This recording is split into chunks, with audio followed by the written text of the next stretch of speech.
Hi guys, so here we're going to be learning about making colors duller and also lighter, which is a tricky thing to do, but something that's very useful for landscapes because as objects recede in the distance, they do tend to become duller and lighter. And this is also a way to understand a little bit more about how colors work in the natural world. So out of the tube, we have very bright colors. We're using Analinki's today that are very high on the chromatic scale. That means they're very pure. Whereas in nature, most colors have a little bit of brown or gray mixed in with them. There are several ways that we can make colors lower in chroma and therefore more natural. And in this exercise, we're going to look at several of them. So the first one, I've mixed together orange and this jungle green to make a lower chroma green. And I've added a lot of water to it. The next one, I've mixed yellow and just a tiny bit of black to make a lower chroma yellow.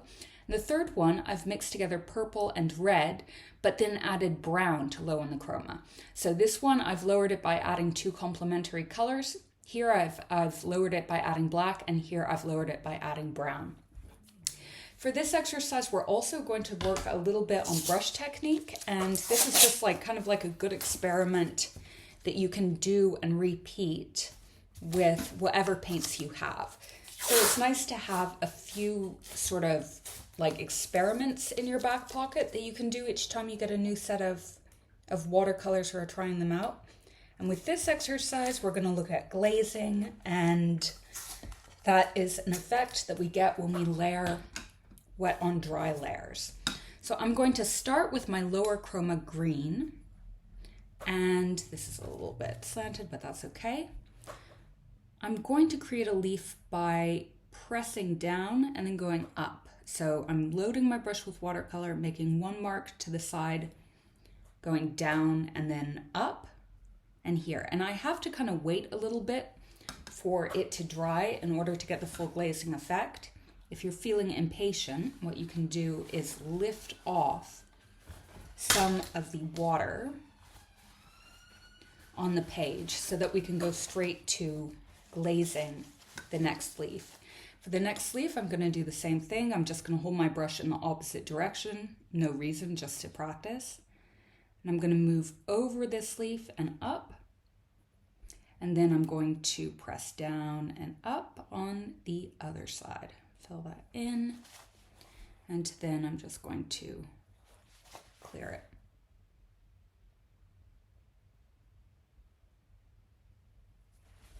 So in order to let these dry a little bit more in between, I'm just going to move straight to the yellow one in the middle. I'm just going to, holding my brush upside down here, come in with one side and then the other, just filling this in and removing the excess water. And I'll get a leaf on this side. So moving in, pulling up.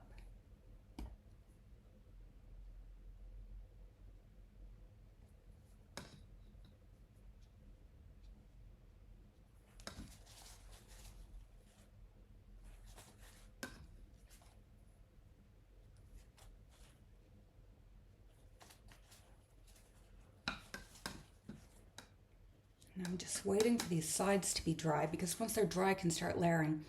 What I'm going to start doing as I move into the different colors is kind of mixing between my layers so that I can add a little bit more interest. So I want this green here to start warming up a little bit. So I'm going to add a little bit of orange from the set to it just to change the color a little bit to have even more variation. And here you can see I've just put that down. It's come on very, very bright, which just means I need to dilute it a little bit more.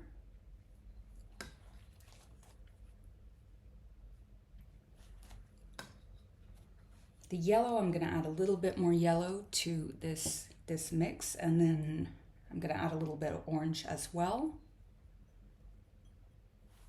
just to get even more variation. So let's move in here.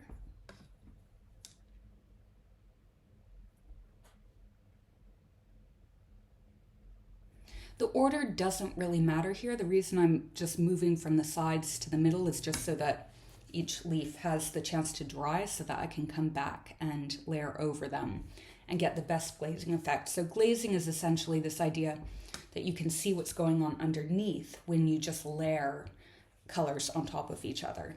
And so I'm going to come in with another purple over this one, and if it's dried enough, then we'll get that kind of translucent effect going under the layers.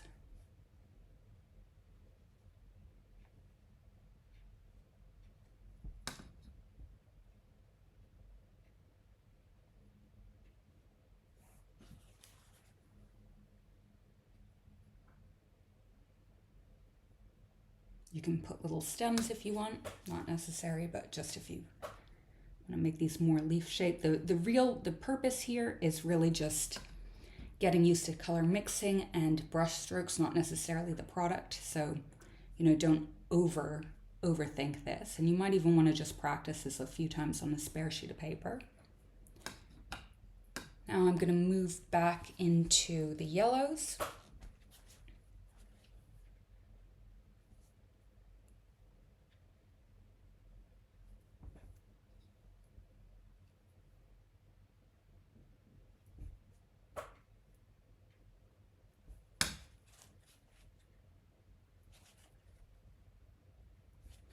I feel I want a little bit more orange around here. I feel like there's not quite enough variation, so I'm just gonna add some of this purple to orange in a separate well.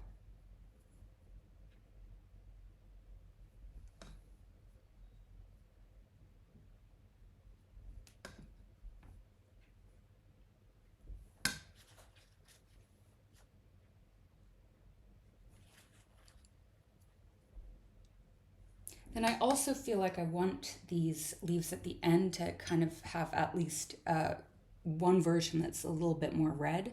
So I'm just going to add more red to that purple.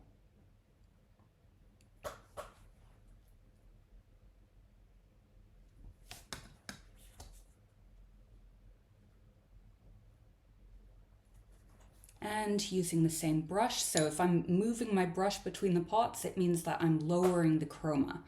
So this is one of those areas where having like a muddy or messy palette actually can be beneficial, because your sort of muddy water automatically lowers the chroma of the pure colors from the pan. So I'm just going to put some stems on a few of these. I'm going to put a few leaves on some of the veins on just a few of them.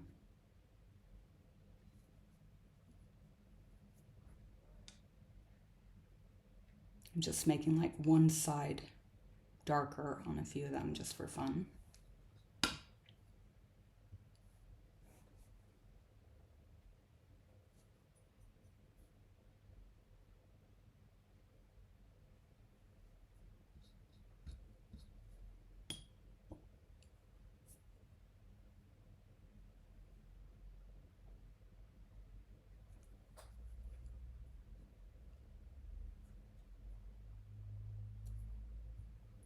Adding a little bit more green here, just so I get one half of one of these leaves a little bit more green.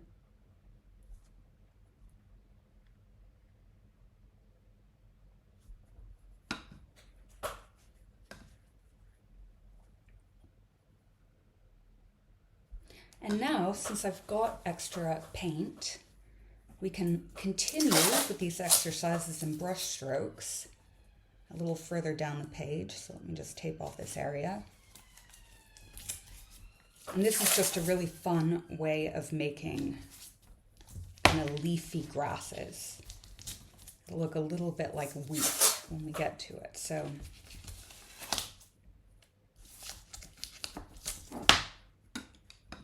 I'm going to start with the purple on this one, which means I need to mix a little bit of it more up. So I'm just like mixing in the same wells that I previously had color in, because it's going to be pre-muddied for me, which is a good thing here.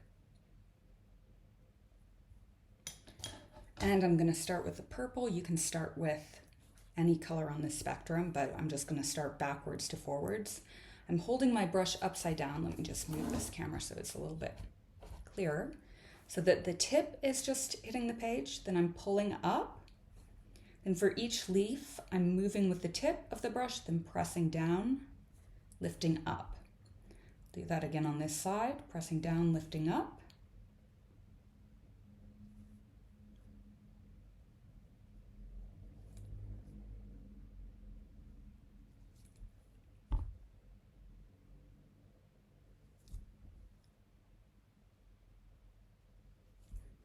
And with this, I'm not going to worry too much about waiting for the different layers to dry.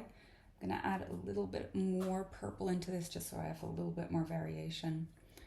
Just because I kind of like the effect of, you'll see when they start to cross over, they're going to start to alter the way the colors of each other are formed, if that makes sense.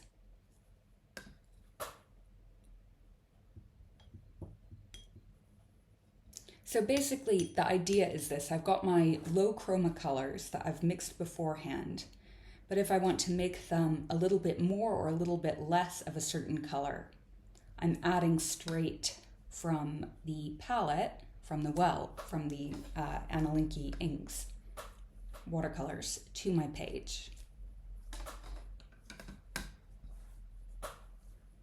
Okay, coming in with the more orange value.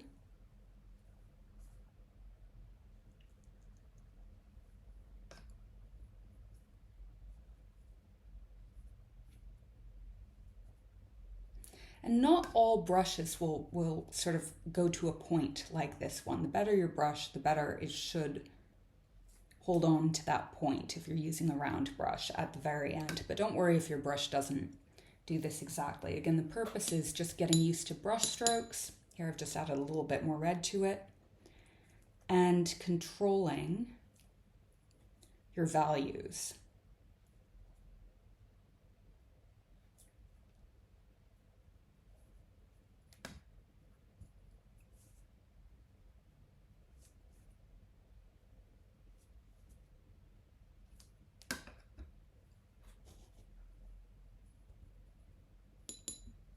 Adding even more red.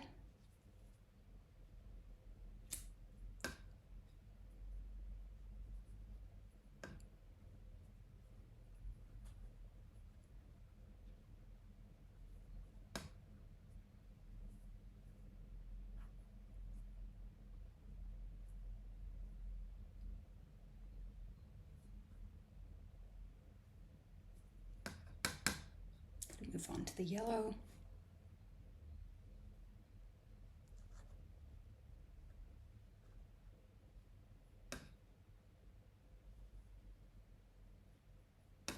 If it goes on too bright, you can always pick up the excess color with either your brush or a paper towel. So here I'm just coming in and picking up some of that color.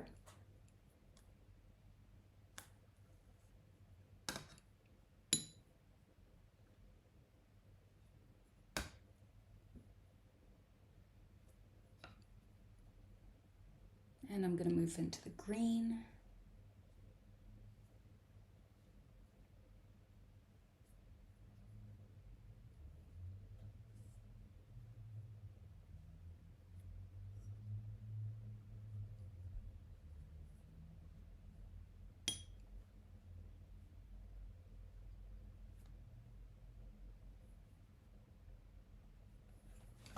Now I'm just going to take off the tape.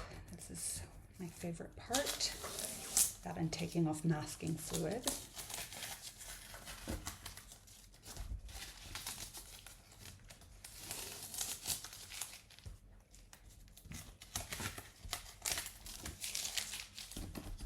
All right, and there we have it. So now that we sort of understand this idea of chroma, or hopefully understand a little bit about it, we can move on to the next part, which will be understanding how to use chroma, in particular duller and lighter blues, to create the sense of objects moving into the distance. So that will be the next video, creating objects moving into the distance by choosing how much our colors are dulled or not. Thanks for watching.